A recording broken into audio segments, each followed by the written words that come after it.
Assalamualaikum dan salam sejahtera. Pada hari ini, kami daripada Kumpulan Intisar akan membincangkan berkenaan dengan satu konflik yang telah berlaku di sekitar pertengahan abad ke-16 yang dinamakan sebagai persaingan Johor, Aceh dan juga Portugis. Persaingan yang berlaku antara Johor, Aceh dan Portugis telah dikenali sebagai Perang Tiga Segi di mana ia memakan masa selama 100 tahun. Persaingan ini telah berlaku disebabkan oleh ketiga-tiga kuasa ini ingin menguasai jalan perdagangan di Selat Melaka.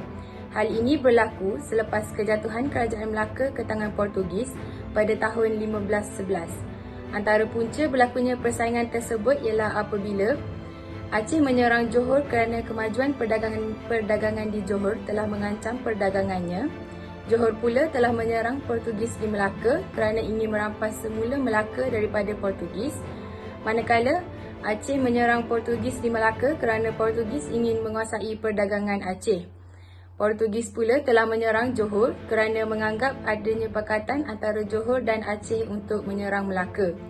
Walau bagaimanapun, peperangan ini telah berakhir apabila Johor menjalinkan hubungan persahabatan dengan Belanda untuk mengalahkan Portugis dan menguasai Melaka pada tahun 1641. Hal ini demikian kerana Belanda merupakan satu kuasa besar yang digeruni pada ketika itu. Seterusnya, saya akan menerangkan tentang asal-usul kota Johor. Asal-usul kata Johor berasal dari kata Arab jauhar yang bererti perhiasan berharga. Pengaruh Arab sangat terlihat jelas di mana para pedagang Arab telah datang ke Johor untuk melakukan perdagangan rempah-rempah yang dulunya sangat terkenal. Johor juga dikenal sebagai The Land End atau Gangganu oleh bangsa Siam yang juga bererti batu berharga. Johor mempunyai 10 daerah iaitu Tangkak, Segamat, Kluang, Mersing, Muar, Batu Pahat, Pontian, Kota Tinggi, Kulai dan Johor Bahru. Pada tahun 1528, Sultan Alauddin Riayat Shah dari keturunan Kesultanan Melaka telah membuka Johor dan bertapak di Johor Lama. Dinasti ini memerintah Johor sehingga tahun 1699 iaitu tarikh kemangkatan Sultan Mahmud yang dikatakan dibunuh oleh Megat Seri Rama iaitu Laksamana Bintan. Sultan Mahmud tidak mempunyai waris yang sah dan oleh itu pengurusan dan pentadbiran Johor berpindah kepada dinasti bendahara iaitu menteri-menteri yang membantu dinasti Kesultanan Melaka. Oleh sebab peperangan dan bagi menekankan kuasa perdagangan, ibu negeri Johor berpindah sebanyak 20 kali di sepanjang sungai Johor termasuk pada akhirnya di Kepulauan Riau. Dalam tahun 1769, Sultan Mahmud III diangkat sebagai Sultan Johor Riau. Baginda melantik Temenggung Abdul Hamid sebagai Temenggung Johor. Inggris mengiktirafkan Temenggung Abdul Rahman Ibni Temenggung Abdul Hamid sebagai Temenggung Johor Singapura. Pelantikan ini merupakan titik permulaan dinasti Temenggung memerintah Johor. Inggris seterusnya melantik Sultan Husin anak anda Sultan Mahmud sebagai Sultan Johor Singapura pada tahun 1816. Anak anda Temenggung Abdul Rahman iaitu Temenggung Daik Ibrahim dilantik Temenggung Johor selepas kemangkatan ayahandanya pada 1825. Pelantikan baginda disahkan 40 tahun selepas kemangkatan ayahanda baginda disebabkan keengganan Inggris dan keraguan Sultan Husin. Pada 10 Mac 1855, Sultan Johor iaitu Sultan Ali Iskandar Shah telah menyerahkan keseluruhan kerajaan dan negeri Johor melainkan jajahan kesan kepada Temenggung Ibrahim melalui satu perjanjian. Kemangkatan Sultan Ali pada 20 Jun 1877 menandakan tamat pemerintahan dinasti bendahara. Setelah mempunyai ketuanan Johor, Temenggung Daik Ibrahim membuka bandar Iskandar Puteri di Tanjung Puteri pada tahun 1855. Bermula dari tarikh itu, zahirlah pentadbiran Kesultanan Johor moden diasaskan oleh Temenggung Daik Ibrahim dan diperkasa dan diperkukuhkan oleh Sultan Abu Bakar. Sekarang kita akan beralih pula kepada faktor persaingan yang berlaku antara Johor, Aceh dan juga Portugis. Faktor ini terbahagi kepada faktor politik, ekonomi dan juga faktor agama. Pertama sekali ialah faktor politik. Ketiga-tiga kuasa berlumba-lumba untuk mengukuhkan kuasa dan pengaruh politik masing-masing. Tetapi yang paling ketara ialah kerajaan Aceh dan Johor. Kerajaan Portugis pula pada masa itu hanya mementingkan perkembangan ekonominya dan tidak begitu berminat terhadap bidang politik. Semasa pemerintahan Sultan Alauddin Riayat Shah II, kerajaan Johor telah beberapa kali menyerang Portugis di Melaka. Tujuannya adalah untuk mengembalikan tahta Kesultanan Melayu Melaka kembali kepada warisan Johor daripada Portugis, namun tidak berjaya. Tindakan baginda ini menyebabkan Portugis menyerang Johor pada tahun 1535 dan 1536. Hal ini menyebabkan Sultan Alauddin terpaksa melarikan diri ke Muar untuk membina kekuatannya semula. Selain persaingan politik di antara Johor dan Portugis, Aceh juga telah muncul sebagai persaingan baru dalam perebutan Melaka. Bagi Aceh, mereka mahu meluaskan pengaruh di tanah Melayu dan Nusantara. Dasar perluasan wilayah dan politik yang agresif di bawah pemerintahan Sultan Iskandar Muda Mahkota Alam pada tahun 1607 hingga 1613 ini telah menimbulkan persaingan dalam politik antara Johor dan Aceh. Faktor yang kedua pula ialah faktor ekonomi. Dalam persaingan ini, perlu dilihat juga kepada kepentingan Selat Melaka sebagai jalan terpenting dalam hubungan perdagangan antara timur dan barat. Bagi Portugis, persaingan ini disebabkan oleh mereka mahukan perdagangan yang lebih luas di kawasan timur. Apabila Portugis menakluk Melaka, pedagang-pedagang Islam yang dahulunya berkunjung ke Melaka mula menumpukan kegiatan mereka di Aceh. Hal ini kerana keadaan di Melaka pada masa itu tidak lagi tenang dan aman disebabkan layanan buruk Portugis terhadap pedagang Islam. Aceh pula pada masa itu mengamalkan dasar berbaik-baik dengan pedagang Islam serta mengenakan cukai pelabuhan yang rendah dan tidak membebankan para pedagang.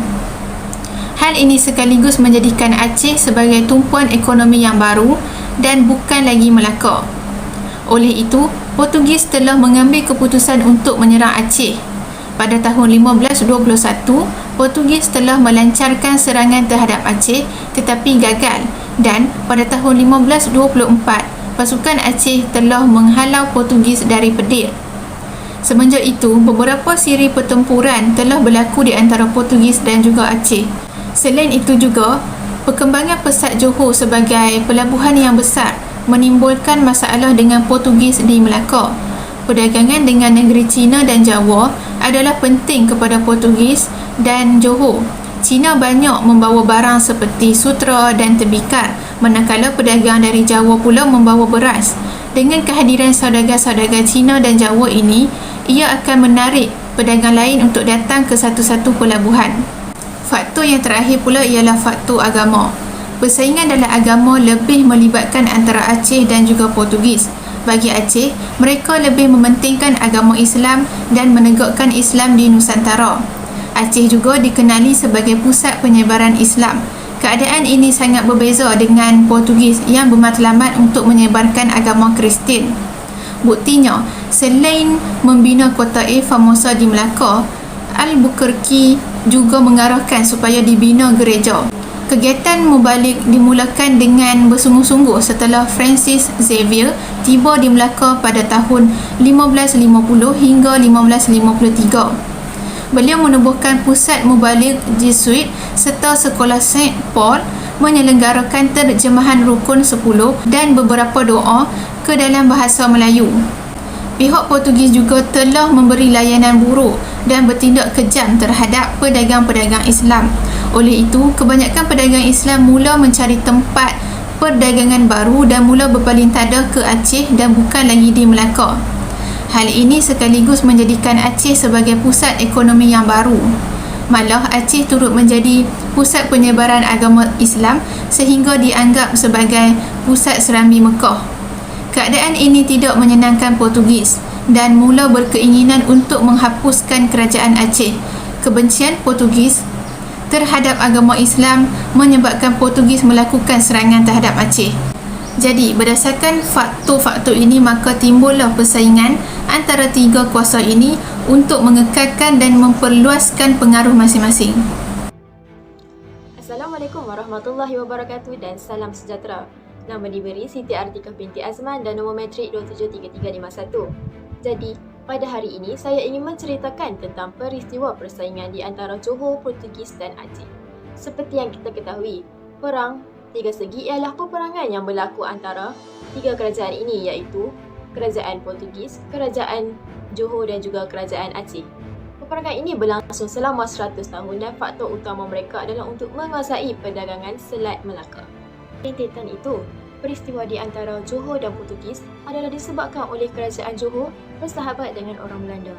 Pada tahun 1602, Raja Abdullah dan orang-orang besar Johor telah bersahabat dengan orang-orang Belanda yang datang ke negeri Johor. Hal tersebut telah diketahui oleh orang-orang Portugis di mana pada waktu itu mereka berada di negeri Melaka. Jadi, orang-orang Portugis ini menasihati Sultan Alauddin Riayat Shah III agar tidak bersahabat dengan orang Belanda dan mereka memberitahu tentang keburukan orang Belanda yang disifatkan sebagai pencuri. Namun demikian, Sultan Alauddin Riayat Shah III tidak mengedahkannya dan mengabaikan amaran daripada pihak Portugis. Seterusnya, pada tahun 1604, Angkatan Laut Portugis dipimpin oleh Panglima Perang Portugis yang bernama Andre Furtado de Mendoca telah datang menduduki Sungai Johor. Di samping itu, mereka juga menduduki Johor Lama dan bercadang untuk menjadikan Kota Batu ataupun dikenali sebagai Tanjung Batu sebagai satu kawasan kepunyaan Portugis. Hal ini kerana tujuan pihak Portugis dalam menguasai kawasan tersebut adalah untuk menyekat orang-orang Melayu daripada menjalinkan hubungan dengan Belanda. Kita teruskan pula kepada Kerajaan Aceh. Aceh merupakan salah satu kerajaan Islam yang besar dan amat menjaga kehormatan agama mereka. Raja Aceh adalah salah seorang raja yang giat dalam melakukan perluasan kuasa kerana baginda turut menginginkan perdagangan di Selat Melaka. Di samping itu, untuk menghalang pengaruh barat di negaranya. Hal ini kerana baginda bimbang akan status Aceh dalam sistem penyebaran Islam tidak dihormati lagi. Pada awal tahun 1610, Johor dikatakan lagi telah mengadakan satu hubungan dengan negara barat, iaitu Portugis di negeri Melaka dan masih mengekalkan persahabatan dengan Belanda. Hal ini telah diketahui lagi oleh Kerajaan Aceh, lalu Johor diserang dan menyebabkan Sultan Alauddin Riayat Shah III yang merupakan pemerintah Johor telah ditawan dan dibawa ke Aceh. Hal ini kerana Kerajaan Aceh ingin memisahkan hubungan di antara Johor dan pengaruh barat. Pada tanggal 25 Ogos 1614, Sultan Alauddin Riayat Shah III telah dibawa pulang ke Johor bersama-sama dengan wakil daripada Kerajaan Aceh. Sehubungan dengan itu, persaingan yang berlaku di antara dua kerajaan ini kerana Johor sering membangkitkan kemarahan Aceh atas perkara yang dilakukan. Dan sekali lagi Sultan Alauddin Riayat Shah III telah berhubung dengan pengaruh barat dengan mengadakan satu perjanjian dengan Portugis dan hal tersebut juga telah diketahui oleh Aceh. Oleh hal yang demikian, pada bulan November, Kerajaan Aceh sekali lagi menyerang Kerajaan Johor. Tetapi pada kali ini, Sultan Alauddin Riayat Shah III tidak lagi mampu bertahan dan baginda berundur ke Seluyut. Tetapi akhirnya, baginda tetap ditawan oleh askar-askar daripada Kerajaan Aceh dan baginda dibawa ke Aceh. Akhirnya, baginda diberikan hukuman mati dan selepas kemangkatan Sultan Alauddin Riayat Shah III, Raja Abdullah dilantik oleh Sultan Aceh sebagai Sultan Johor yang seterusnya. Akhir sekali, kita dapat simpulkan bahawa hubungan persahabatan yang dijalinkan oleh Kerajaan Johor dengan kuasa luar ataupun pengaruh luar seperti Portugis dan Belanda secara tidak langsung telah menimbulkan konflik yang berpanjangan di antara Johor, Aceh dan Portugis. Jadi, kita teruskan lagi dengan beberapa strategi yang pernah digunakan oleh Kerajaan Johor. Pada zaman pemerintahan Raja Mansur yang bergelar Sultan Alauddin Riayat Shah III, telah berlakunya satu peperangan di antara Portugis dan juga Johor. Sultan Alauddin Riayat Shah merupakan abang kepada Raja Abdullah. Namun, selepas kematian Sultan Alauddin Riayat Shah III, adiknya Raja Abdullah telah mengambil pemerintahan tersebut yang bergelar Raja Bongsu, Raja di Hilir dan juga Yang di Pertuan Hilir. Pada tahun 1602, Kerajaan Belanda telah menjadikan Johor sebagai sebuah negeri di bawah taklukannya. Namun, pada tahun 1605, Kerajaan Portugis di bawah pimpinan Andre Furtado de Mendoca telah mencuba untuk membuat satu serangan ke atas Batu Sawar. Walau bagaimanapun, Serangan yang telah dilakukan itu tidak dapat dilancarkan kerana campur tangan daripada pihak Belanda. Oleh itu, Sultan Abdullah telah berpindah ke Lingga dan beliau telah mendirikan sebuah kota di sana. Pemindahan pusat pemerintahan ini merupakan salah satu strategi yang telah diambil oleh baginda dalam peperangan yang akan berlaku. Setelah lebih 5 tahun berada di sana, ketika awal tahun 1623, Sultan Iskandar Muda Aceh telah menghantar satu angkatan perangnya untuk menyerang kerajaan Johor. Kerajaan Johor itu terletak di Lingga. Oleh kerana desakan daripada pihak Belanda pada tahun 1685, Paduka Raja Tun Abdul Jamil telah membuat satu perjanjian dengan orang-orang Belanda. Orang-orang Belanda telah bersetuju ingin mendapatkan biji timah yang terdapat di Siak, iaitu sebuah daerah takluk di Johor. Surat perjanjian tersebut telah ditandatangani oleh orang-orang besar Johor yang lain pada 11 April 1689. Bendahara Tun Habib Abdul Majid telah mewakili pihak Johor dalam suatu perjanjian baru yang telah mereka tandatangani dengan pihak Belanda. Hubungan antara Johor dan juga Belanda telah bermula pada 1602 apabila Belanda telah menawarkan satu bantuan untuk melindungi Johor daripada serangan Aceh dan juga serangan Portugis. Raja Abdullah juga telah mengadakan satu pertemuan dengan Admiral Belanda iaitu Cornelis Metcalfe de Jonge di atas kapal perang Belanda yang bernama Oranger. Melalui perbincangan yang telah dilakukan ini, intipati perbincangan adalah berkisarkan kepada teknik untuk menyerang Melaka yang di bawah penguasaan pihak Portugis. Justeru itu juga, perjanjian tersebut telah ditandatangani pada 17 Mei 1606 yang telah menetapkan waktu untuk melakukan serangan ke atas Melaka. Laksmana Tun Abdul Jamil telah mengambil kuasa bendahara dengan melantikkan Raja Bujang menjadi Sultan Johor yang bergelar Sultan Abdul Jalil Shah III. Pemerintah tersebut telah membuat satu perjanjian dengan orang Belanda untuk melawan pihak Portugis di Melaka.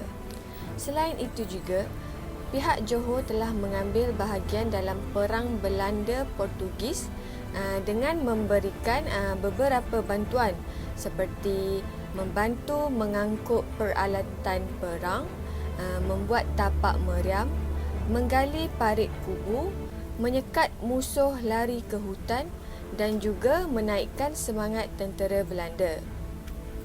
Pihak Johor juga telah membantu Belanda mengepung dan menyerang Portugis di Melaka sejak 2 Ogos 1640 lagi dan Portugis di Melaka telah ditewaskan sepenuhnya pada Januari 1641.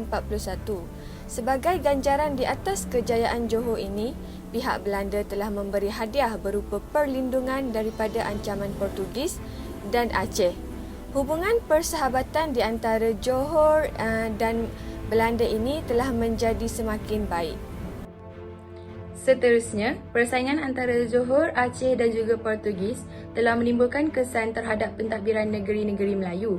Kesan utama hasil daripada peperangan tiga segi ini ialah kemunculan kuasa Belanda dan campur tangannya dalam pentadbiran negeri-negeri Melayu. Hal ini demikian kerana kedatangan Belanda ke Asia Tenggara sebenarnya adalah untuk mencari kawasan yang ada mengeluarkan hasil rempah. Jadi, Belanda telah memilih Melaka disebabkan oleh keuntungan yang boleh didapati melalui perdagangan rempah di Melaka. Peluang Belanda untuk menakluki Melaka telah terbuka apabila Johor menghadapi ancaman daripada Portugis dan Belanda telah mengambil peluang tersebut untuk menjalinkan hubungan dengan kerajaan Johor bagi menewaskan Portugis di Melaka. Satu perjanjian telah dibuat antara kerajaan Johor dan juga Belanda untuk bekerjasama dalam melancarkan serangan terhadap Melaka menyebabkan Portugis di Melaka semakin lemah dan perkara ini telah membawa kepada kejayaan Belanda untuk menakluki Melaka. Secara keseluruhannya, dapat disimpulkan bahawa Perang Tiga Segi ini merupakan perang yang melibatkan tiga kuasa besar iaitu Johor, Aceh dan juga Portugis. Perang Tiga Segi ini berlaku disebabkan oleh ketiga-tiga kuasa ingin menguasai jalan perdagangan di Melaka kerana mempunyai kepentingan yang tersendiri. Kerajaan Johor telah berusaha untuk merebut kembali Melaka daripada tangan Portugis kerana ingin mengembalikan semula kegemilangan Kerajaan Kesultanan Melayu Melaka. Kerajaan Aceh pula merupakan satu kuasa yang baru wujud selepas kejatuhan Melaka. Kerajaan Aceh ingin meluaskan pengaruhnya setelah pelabuhannya muncul sebagai pusat perdagangan yang penting di sekitar Kepulauan Melayu selepas kejatuhan Kerajaan Melaka. Bagi pihak Portugis pula, mereka mahu mengekalkan penguasaan mereka terhadap Melaka kerana pelabuhan Selat Melaka merupakan pusat ekonomi utama yang membekalkan sumber rumpah ratus kepada pihak Portugis di sekitar Kepulauan Melayu. Selain itu, pihak Belanda pula melihat peperangan ini sebagai satu peluang untuk menghapuskan Portugis yang merupakan pesaing sengit dalam usaha untuk memajukan perdagangan Belanda. Sekian, terima kasih.